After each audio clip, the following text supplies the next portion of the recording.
yang sama-sama kita muliakan pemangku manaqib Al-Mukarram wal Muhtaram Bapak Haji Sukma dan Al-Mukarramah wal Muhtaramah Ibu Haja Erma Sampit, para wakil talkin, pangatu guru agung di mana saja berada, wabil khusus Al-Mukarram Muhtaram Ki Haji Mahya Al-Bukhairi dari Jeddah, Al-Mukarram Muhtaram Bapak Ki Haji Mustafa Al-Maduri dari Madura, Al-Mukarram Muhtaram Bapak Ki Haji Anang Asy'ari dari Surabaya, dan Al-Mukarram Muhtaram Bapak Ki Haji Wahyu dari Jakarta. Bunda Hayang selaku pendiri Manaqib Online Internasional, para kiai, para asatiz wal asatizat, para da'i da'iyah, wabil khusus para petugas manaqib, ikhwan akhwat di mana saja berada, yang ada di luar negeri maupun yang ada di dalam negeri, yang senantiasa diistiqomahkan oleh Allah, dipanjangkan umur, diberikan kesehatan yang sempurna, dicurahkan rezeki yang halal, berkah untuk bekal ibadah, ditambahkan kemuliaan, ditinggikan derajat, dipenuhi segala kebutuhan dunia dan akhirat, pribadi, keluarga. Al-Fatihah. A'udzubillahi minasyaitonirrajim. Bismillahirrahmanirrahim. Alhamdulillahirabbil alamin, arrahmanirrahim, maliki yaumiddin. Iyyaka na'budu wa iyyaka nasta'in, ihdinas siratal mustaqim. Siratal ladzina an'amta 'alaihim ghairil maghdubi 'alaihim waladdallin. Rabb'ighfir lana wa li walidayna. Alhamdulillah, kita sudah berada di putaran terakhir 10 hari terakhir bulan Ramadan. Yang beberapa saat lagi kita akan menghadapi bulan Syawal. Ramadan. Sekarang Ramadan pertama. Yang di dalamnya diistimewakan oleh Allah dengan diturunkannya Al-Quran, yaitu malam Lailatul Qadar. Lailatul Qadar adalah malam kemuliaan yang lebih baik dari 1000 bulan. Allah menurunkan Al-Quran pada malam itu sebagaimana firman-Nya, inna anzalnahu fi lailatul qadar. Sesungguhnya kami telah menurunkan Al-Quran pada malam Qadar, yaitu pada malam kemuliaan. Lailatul Qadar adalah malam ketetapan. Artinya Allah menetapkan orang-orang yang dikehendakinya. May yasha. Maksudnya Allah menggiring hamba kepada hidayah, kepada ampunan, dan kepada rahmat, agar selalu sadar dan mampu menegakkan amal-amal soleh. Karena amal soleh itu menunjukkan kesadaran seorang hamba untuk selalu mendekat kepada Allah dan bersyukur atas segala karunia nikmat.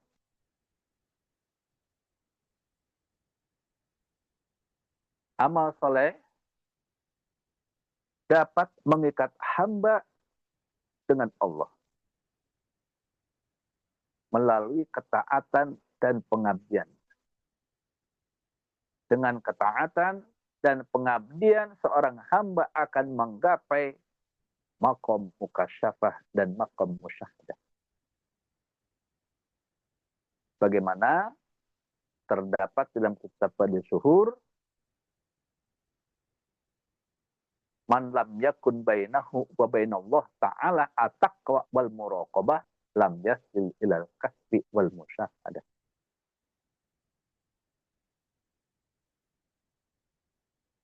Jadi barang siapa tidak memiliki ketaatan, tidak memiliki ketakwaan, dan tidak memiliki muraqabah, pengabdian yang tulus, selalu merasa diawasi oleh Allah, maka dia tidak akan mencapai kasyaf, tidak akan mencapai musyahadah.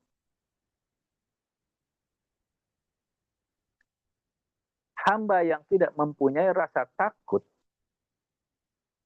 seseorang yang tidak memiliki ketakwaan kepada Allah, dia tidak menjaga kalbunya, tidak menjaga hatinya dari sifat-sifat tercela, tidak menjaga dirinya dari kemaksiatan, dan tidak mengawasi perbuatan-perbuatan dirinya, tidak introspeksi. Hamba yang tidak mempunyai muraqabah, kesadaran, itulah dia. Jadi hamba yang tidak mempunyai muraqabah, kesadaran kepada Allah, maka tidak akan menyadari kehadiran Allah dalam setiap langkah. Tidak akan bisa mengingat Allah dalam setiap detik dan tidak bisa mengawasi niat dan perbuatan dirinya. Maka hamba tersebut mustahil. Dia tidak akan mencapai ke maqam kasyaf. Tidak akan menerima pancaran cahaya ilahi, tidak akan menerima pengetahuan pribadi. Dia tidak akan menyaksikan keindahan wajah Allah Rabbul Izzah Jalla Jalaluhu. Dan hamba tersebut tidak akan mencapai maqam musyahadah, tidak akan menyaksikan keindahan Allah dengan kalbunya. Tidak akan mengalami kesadaran akan kehadiran Allah dalam setiap gerak-gerik. Maka dia tidak akan mencapai maqam ma'rifat. Jadi, seorang hamba mesti memiliki benih takwa. Mesti memiliki benih muraqabah.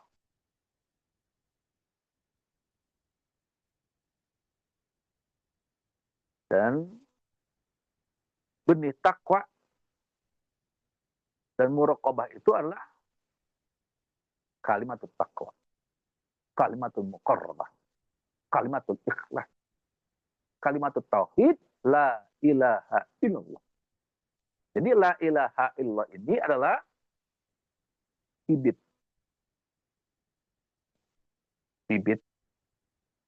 unggul dari ketakwaan dan muraqabah. Agar seorang hamba dapat menuai buah kasyaf dan buah musyahadah. Benih takwa dan muraqabah yang ditanam di dalam qalb. Jadi benih takwa ini, benih muraqabah ini mesti ditanam di dalam qalbu seorang hamba, maka dia akan tumbuh menjadi pohon iman yang kuat. Imanun qawi. Dan akan menghasilkan buah ketaatan. Akan menghasilkan buah pengabdian. Dengan kalimat taqwa. Dengan benih taqwa la ilaha illallah, hamba akan menyadari bahwa hanya Allah yang berhak disembah dan hanya Allah yang berhak ditaati. Maka la ilaha illallah ini menjadi dasar, menjadi pondasi takwa dan muraqabah yang mengantarkan seorang hamba ke makam kasyaf dan ke makam musyahadah.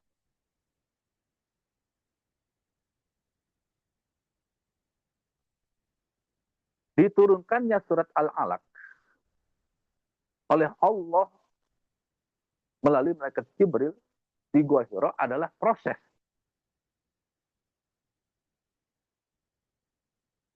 memasukkan makna la ilaha illallah ke dalam kalbu Rasulullah Shallallahu Alaihi Wasallam.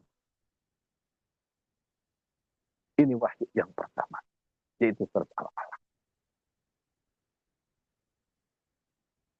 Dengan wahyu pertama inilah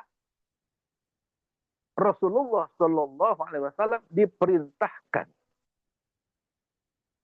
untuk Iqra bismi rabbikal ladzi khalaq, untuk membaca dan untuk mengingat.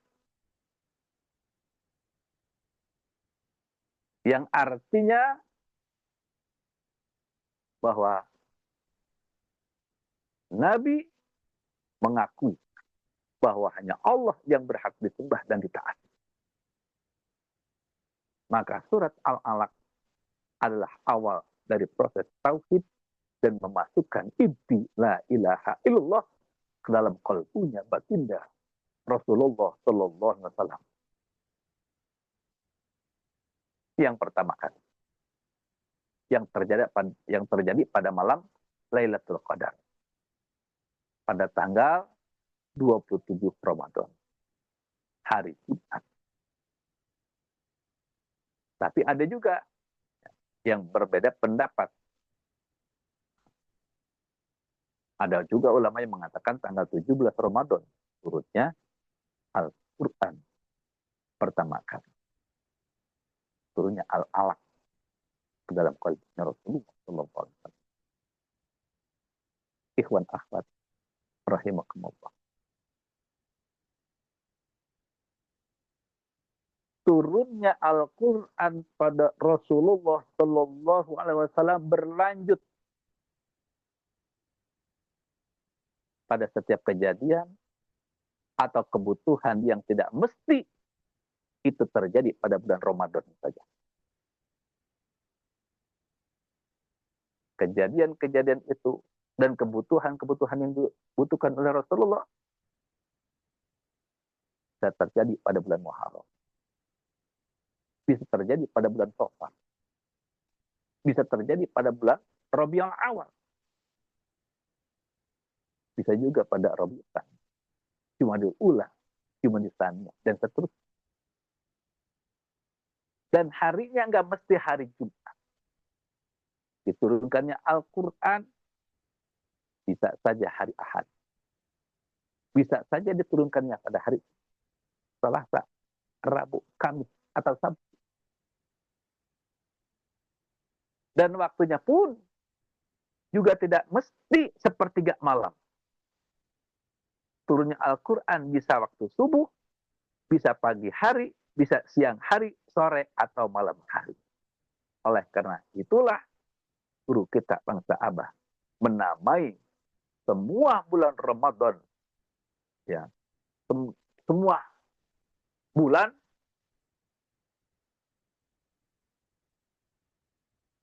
Muharram, bulan Safar, bulan Awal, bulan Tsani, Jumadil Ula, Jumadil Tsani, dinamai adalah bulan Ramadan. Ada Ramadan 1, Ramadan 2, Ramadan 3, sampai Ramadan 12.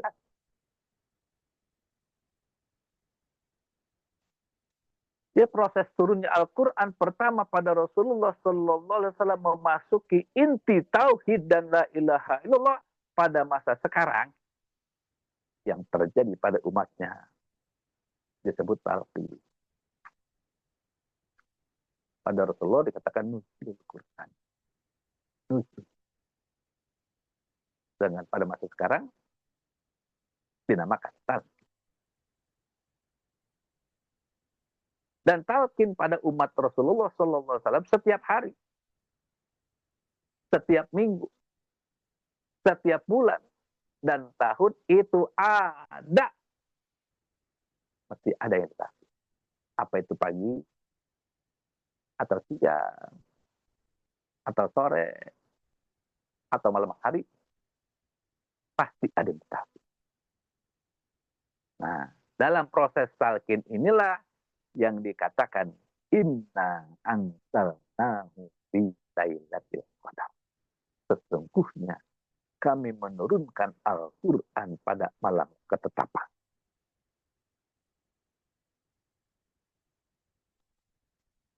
Jadi, kalau tidak talqin, nggak ada ketetapan. Adanya ketetapan karena adanya talqin. Adanya malam Lailatul Qadar karena adanya diturunkannya Al-Quran kepada Rasulullah Shallallahu Alaihi Wasallam. Sedangkan talqin itu adalah dimasukkannya, diturunkannya. Inti la ilaha illallah ke dalam qalbnya umat baginda Rasulullah Shallallahu Alaihi Wasallam. Jadi inti dari Lailatul Qadar adalah memasukkan la ilaha illallah ke dalam qalb. Maka barang siapa yang telah mengambil hak talqin la ilaha illallah, sesungguhnya dia telah mendapatkan Lailatul Qadar. Oleh karena itu, setiap tanggal atau 10 hari terakhir dari mulai Ramadan 1 sampai Ramadan seterusnya, kita diperintahkan untuk melaksanakan salat sunnah syukur Lailatul Qadar. Katakan oleh Rasulullah dalam hadisnya, dia bersabda, man sholat Lailatul Qadar, ghufira lahu ma taqaddama min dhanbi. Barang siapa yang mendirikan sholat sunnah Lailatul Qadar, maka dosa-dosanya diampuni oleh ma taqaddama min dhanbi. Dosa-dosa yang terdahulu, dosa-dosa yang sekarang, bahkan dosa yang akan datang, diampuni oleh Allah Rabbul Jalla Jalla. Karena bersyukur telah mendapatkan Lailatul Qadar. Berkah segalanya menyertai Al-Fatihah. Kita insyaallah jadi Ar-Rahman Ar-Rahim. Iya karena dia karena ta'amin bina siratal mustaqim. Siratal ladzina an'amta 'alaihim ghairil maghdubi 'alaihim waladdallin. Wa minkum wassalamualaikum warahmatullahi wabarakatuh. Waalaikumsalam warahmatullahi wabarakatuh. Allahumma shalli ala nabi